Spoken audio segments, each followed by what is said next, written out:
नमस्कार दोस्तों। आज की इस खास चर्चा में हम इंसान के दिमाग की उस रणभूमि में उतरने वाले हैं जहां हम रोज कोई ना कोई जंग लड़ते ही हैं। हाँ, मैं बात कर रहा हूँ गुस्से की, क्रोध। आज हम सिर्फ गुस्सा कंट्रोल करने के ऊपरी तरीके नहीं बल्कि इस समस्या की बिल्कुल गहराई में जाएंगे और जानेंगे कि कैसे हम उस परम आंतरिक शांति तक पहुंच सकते हैं। जो स्रोत दस्तावेज आज हमारे पास हैं वो इस बीमारी को जड़ से उखाड़ने का रास्ता दिखाते हैं। तो चलिए, बिना किसी देरी के इस दिलचस्प सफर की शुरुआत करते हैं। जरा हमारे दस्तावेज की इस प्राचीन बात पर गौर कीजिएगा। जिसने क्रोध की अग्नि हृदय में प्रज्वलित कर रखी है, उसे चिता से क्या प्रयोजन। मतलब, जो इंसान अपने ही दिल में गुस्से की आग जलाए बैठा है, उसे जलाने के लिए किसी चिता की क्या जरूरत। रोंगटे खड़े कर देने वाली बात है ना। ये साफ बताता है कि गुस्सा सिर्फ एक आम इमोशन नहीं है, बल्कि एक जानलेवा आत्मविनाशकारी आग है जो इंसान को अंदर ही अंदर राख कर देती है। आज की हमारी चर्चा का रोड मैप कुछ ऐसा रहेगा। पहला, क्रोध एक भयंकर मानसिक व्याधि। दूसरा, अज्ञान और साम्राज्यवादी भावना। तीसरा, क्रोध शमन के व्यावहारिक उपाय। चौथा, गायत्री, आंतरिक परिवर्तन का अस्त्र। और अंत में सत्वगुण का विकास और शांति। तो चलिए, पहले भाग से शुरू करते हैं। क्रोध एक भयंकर मानसिक व्याधि। Diagnosing the destructive pathogen of the mind. हमारे स्रोत दस्तावेजों में ना गुस्से को महज मूड खराब होना नहीं माना गया है। इसे एकदम साफ साफ आस्तीन में पला हुआ भयंकर विषधर सांप कहा गया है। जरा सोचिए, मतलब अगर ये सांप पाल रखा है तो तबाही तो पक्की है। एक और बड़ा खौफनाक उदाहरण दिया गया है इसमें कि गुस्सा करना बिल्कुल ऐसा है जैसे कोई अपने ही पेट पर तेज धार वाला छुरा बांधकर घूम रहा हो। ऐसे इंसान को तो फिर ऊपर वाला ही बचाए। अब बढ़ते हैं दूसरे भाग की तरफ, अज्ञान और साम्राज्यवादी भावना। The root cause, ego and the desire for control. आखिर ये बीमारी पनपती कहाँ से है? दस्तावेज बहुत ही दिलचस्प बात कहता है। इसका असली वायरस कुछ और नहीं बल्कि हमारा अज्ञान है। यहाँ दो बिल्कुल अलग माइंडसेट्स की तुलना की गई है। एक तरफ है साम्राज्यवादी भावना, यानी ईगो, तानाशाही, मन में छिपी वो अजीब सी जिद कि भाई दुनिया को तो मेरी मर्जी से ही चलना चाहिए। और दूसरी तरफ है समझदारी, यानी बराबरी की स्थिति। ये दिल से मानना कि मैं किसी का बॉस नहीं हूं, बल्कि समाज तो प्यार, समझौते और बराबरी से चलता है। अब रोजमर्रा की जिंदगी के वो ट्रिगर्स देखिए जो हमारे अंदर के इस छुपे हुए तानाशाह को बाहर ले आते हैं। दस्तावेज में बड़े ही सटीक उदाहरण दिए हैं। जैसे बेटा अपनी मर्जी से कोई फैसला ले ले तो पिता को गुस्सा आ जाता है। क्यों? क्योंकि वो उसे अपनी प्रॉपर्टी समझते हैं। पत्नी ने हमारी पसंद का खाना नहीं बनाया तो दिमाग खराब। छोटा भाई अपनी मर्जी से कोई दावत दे दे या कोई अनजान इंसान आकर हमारे सामान की आधी कीमत लगा दे तो बस हम आग बबूला हो जाते हैं। ये सब क्या है? ये इसी बात का सबूत है कि हम अंदर ही अंदर चाहते हैं कि पूरी दुनिया बस हमारे इशारों पर नाचे। इसी अज्ञान, इसी बेवकूफ़ी को दूर करने के लिए दस्तावेज में एक कमाल की तुलना की गई है। सच्ची समझदारी ना एक साइंटिस्ट जैसी फ्लेक्सिबल होनी चाहिए। जैसे एक पश्चिमी वैज्ञानिक, अगर उसे लगता है कि उसकी थ्योरी गलत है तो वो पल भर में अपनी 20 साल की रिसर्च साइड में रखकर अपनी गलती मान लेता है। और एक हम हैं जो अपनी आधी अधूरी अक्ल को ही परम सत्य मानकर अड़े रहते हैं और कोई हमारी बात ना माने तो उस पर झल्ला जाते हैं। फ्लेक्सिबिलिटी ही असली समझदारी है। तो चलिए, अब आते हैं भाग 3 पर, क्रोध शमन के व्यवहारिक उपाय। Immediate first aid for the psychological battlefield.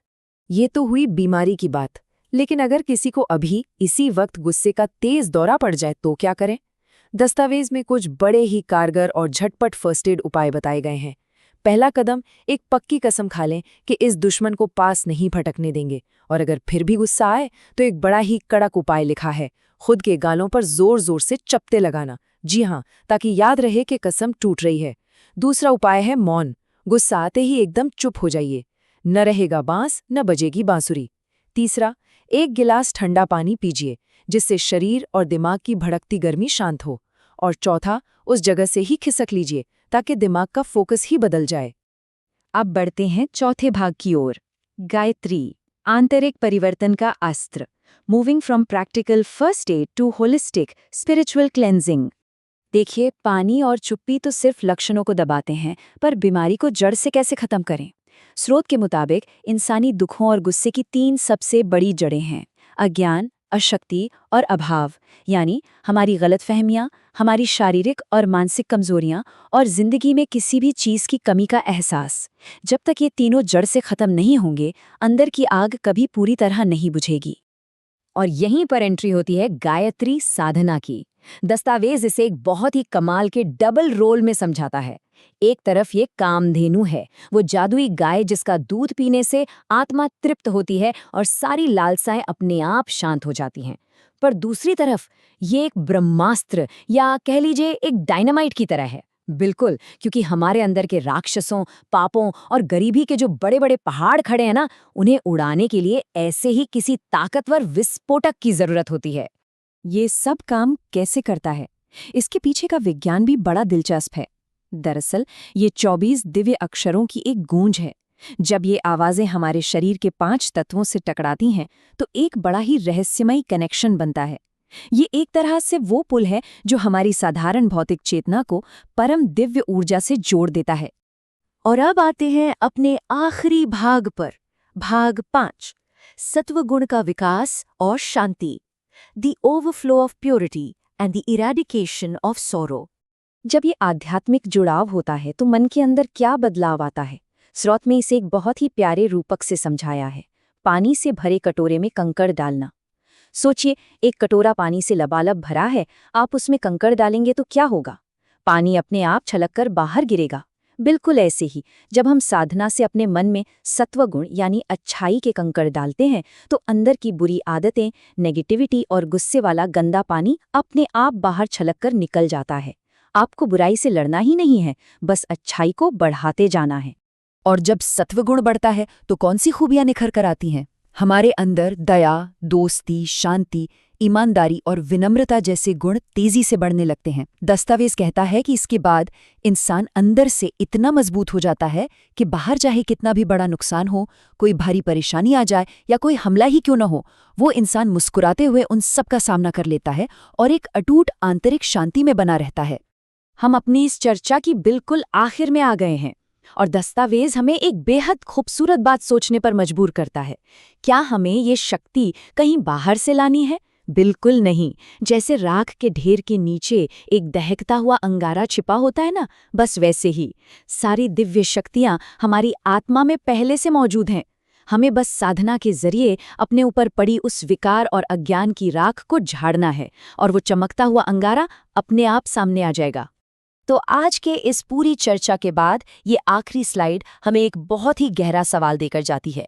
सच्ची शक्ति बाहरी दुनिया को नियंत्रित करने में है या अपने आंतरिक अज्ञान को मिटाने में?